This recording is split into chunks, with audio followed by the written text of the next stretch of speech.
அஸ்ஸலாமு அலைக்கும். Hello guys, welcome to my channel business review. இன்றைக்கி நம்ம சேனலில் பீட்டா பிரெட்னு சொல்லக்கூடிய அரேபியன் ஸ்டைல் குப்பூஸ் தான் பண்ண போகிறோம். இந்த குப்பூஸ் எப்படி பண்ணுறதுன்னு பார்க்குறதுக்கு முன்னாடி நம்ம சேனலை சப்ஸ்கிரைப் பண்ணாதவங்க சப்ஸ்கிரைப் பண்ணிடுங்க. கூடவே பக்கத்தில் இருக்க பெல் ஐக்கானை கிளிக் பண்ணிடுங்க. வாங்க எப்படி பண்ணுறதுன்னு பார்க்கலாம்.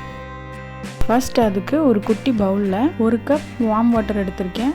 இது ரொம்ப சூடாக இருக்கக்கூடாது, கொஞ்சம் வெது வெதுப்பாக இருக்கணும். அந்த தண்ணி கூட 1 tablespoon sugar, 1 tablespoon yeast add பண்ணிக்கிறேன். இது லைட்டாக அந்த மாதிரி கலந்து விட்டுட்டு ஒரு 10 நிமிஷம் அப்படி விட்டுறலாம். 10 நிமிஷம் கழித்து இதை ஓப்பன் பண்ணி பார்த்தோம்னா இந்த மாதிரி தான் இருக்கும். இது லைட்டாக மிக்ஸ் பண்ணி விட்டுக்கோங்க. இப்போ இது ஒரு ஓரமாக இருக்கட்டும். ஒரு பாத்திரத்தில் 3 கப் மைதா மாவு எடுத்திருக்கேன். ஈஸ்ட் கலந்து வைக்கிறதுக்கு 1 கப் தண்ணி வச்சோம். அந்த 1 கப் தண்ணிக்கு 3 கப் மைதா கரெக்டாக இருக்கும். இது கூட 1/4 டீஸ்பூன் உப்பு ஆட் பண்ணிக்கிறேன்.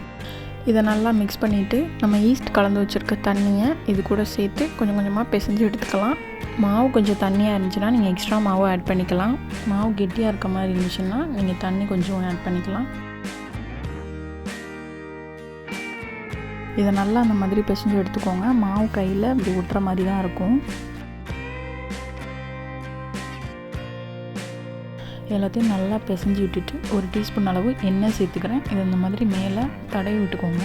எல்லா பக்கத்துக்கும் எண்ணெய் படுற மாதிரி இப்படி தடவி விட்டுக்கோங்க.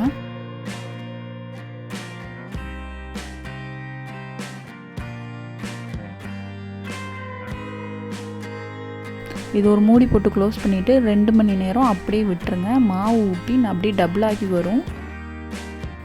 2 மணி நேரம் ஆயிடுச்சு. இது எவ்வளோ நல்லா உப்பி வந்திருக்குன்னு பாருங்கள். இப்போ இதை திரும்பவும் நல்லா பிசைஞ்சு எடுத்துக்கணும்.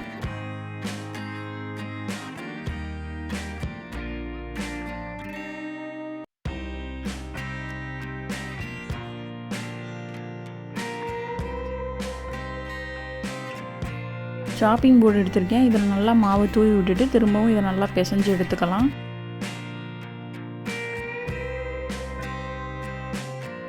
இதை நல்லா உருட்டிட்டு குட்டி குட்டி உருண்டையாக இந்த மாதிரி எடுத்துக்கலாம்.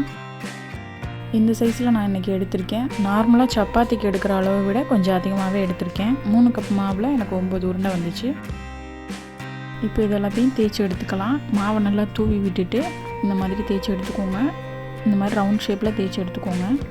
அப்பப்போ ஒன்று தேய்ச்சி போட்டு எடுத்துக்கோங்க. அப்படி இல்லைனா அந்த ரவுண்ட் ஷேப் வராது.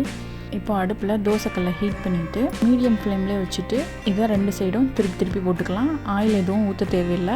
தோசைக்கல்லில் போட்ட உடனே இந்த மாதிரி லைட்டாக பபிள்ஸ் வரும். அது வந்ததுக்கப்புறம் இன்னொரு பக்கம் திருப்பி போட்டுக்கலாம். இப்போ திரும்ப இன்னொரு சைடு திருப்பி போட்டுக்கலாம். 2 சைடும் மாற்றி இப்படி திருப்பி போட்டுக்கோங்க. நல்லா வெந்ததுக்கு பிறகு இந்த மாதிரி நல்லா உப்பி வரும்.